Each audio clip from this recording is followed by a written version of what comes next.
of how far you can go before something fun turns into something dangerous.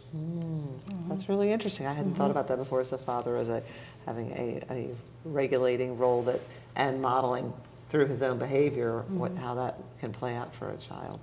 What was my other question for you? It was, do you have any tips that could help a father to take a more active role in his child's education? Oh, well, absolutely, absolutely. One of the key components is understanding, and I'll reiterate what Bethany said, is understanding that parents are the first teacher. In those critical years, especially from 0 to 3 to 5, those are crucial times in a child's life where they are really absorbing much of the understanding that they'll have throughout their life. And fathers have to understand that they play an active role in that just by their, not just a participation, but just a mere presence. There are so many statistics that show how difficult it is for children from an educational standpoint when their father is absent versus their father being present. And so some of those examples that men can use are just reading to your child. I mean, you don't have to sit down and read the dictionary, but just something simple. It could be a magazine, it could be a newspaper, a small children's book.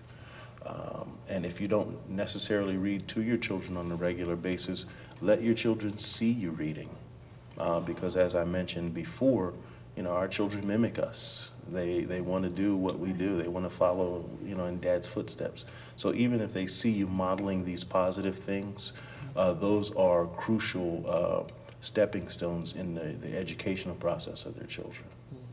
Bethany, do you want to add on to that how you see all parents becoming, what are some things they can do to help their children, succeed in their full education, not just academics, but all parts of their education? Well, I think it's really important to understand that a parent needs to be involved in your child's education, and that means all aspects, academics, extracurricular activities, you name it, because what that does is, first of all, it shows the child your interest.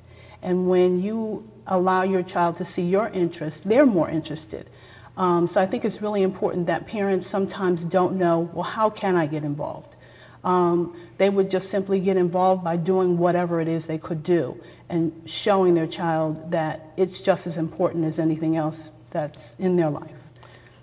I know there's a lot of research about play and children. Is play an important part of what you are, bringing to families when you make these home visits? Play, it plays a huge part in what we actually do, because play really helps to nurture and develop a lot of developmental aspects.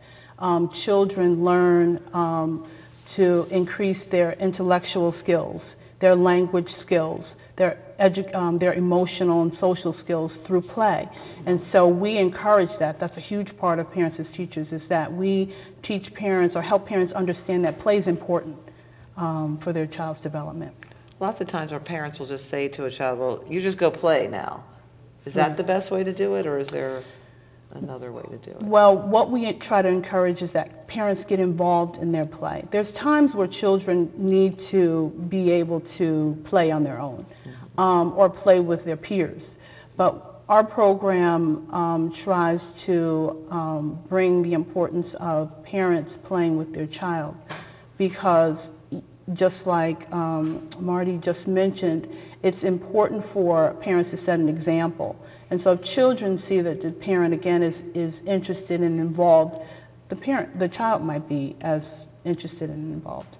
And do you think maybe their attention span will increase then too, if they are, they play with something and they find it difficult, or nobody's paying attention to them, but if somebody sits down with them, they will maybe focus on an activity for a longer period of time? Have you seen that? Absolutely. When we go into the home to do any sort of an activity, if, for instance, a mom leaves a room, that takes away from, the activity, and the child is a bit distracted. But if the parent stays in the room and continues to play, you can find that the child's attention span might last much longer, 15 minutes, 30 minutes.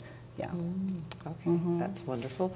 And Marty, back to fathers, do you think that the gender roles of being a father have changed in regards to what fathers are now expected to do or want to do for their children's education? I wouldn't say that the gender roles are changing, but they're definitely broadening. Just with the growth in the last few decades of single-parent households in the United States, it has been difficult to maintain those traditional standings with mom, dad, and the children. And so you find single parents, much like myself, who have had to play the role of mother and father. Additionally, single mothers in their communities who want to help their children but have to expand themselves and do and be that example of what some of the fathers have to do. So it's really just about broadening your base. Right, so now some of these fathers are saying they don't just have to make sure their children do their homework, but that they are getting the proper amount of sleep and the proper amount of good nutrition in their diets every day, seeing how much screen time they get each day, those kinds of things. Absolutely, and even if you're a father who may not necessarily be a resident, in the same household with your child, you still play a strong participative part in the life of your child. Okay, I want to thank you both for joining us today on ICN Making Connections. Thank you. And thank you so much. We can certainly provide, I don't know if you want to say, is there a website for the fatherhood program? We do have a Facebook page, Oh, okay. so you can look up CADCOM Fatherhood Initiative on Facebook. Additionally, the CADCOM website will be revamped and I think up close to the end of this month. So you can look up www.cadcom.org, Okay. and where you can reach the Fatherhood Initiative through the CADCOM offices. And Bethany, what's the best way for parents to get information on how they can also get these home visits for their children? Well, you can contact the Norristown Family Center directly and get some information about our Parents as Teachers program.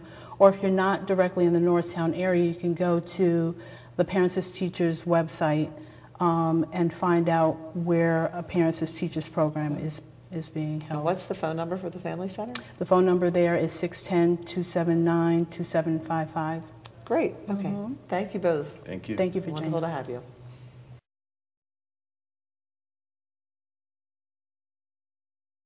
ICN and its members are committed to a strong, interlocked, efficient, and effective network of human service systems, improved opportunities for residents in our community to achieve well-being, and to strengthen organizational capacity of our member agencies.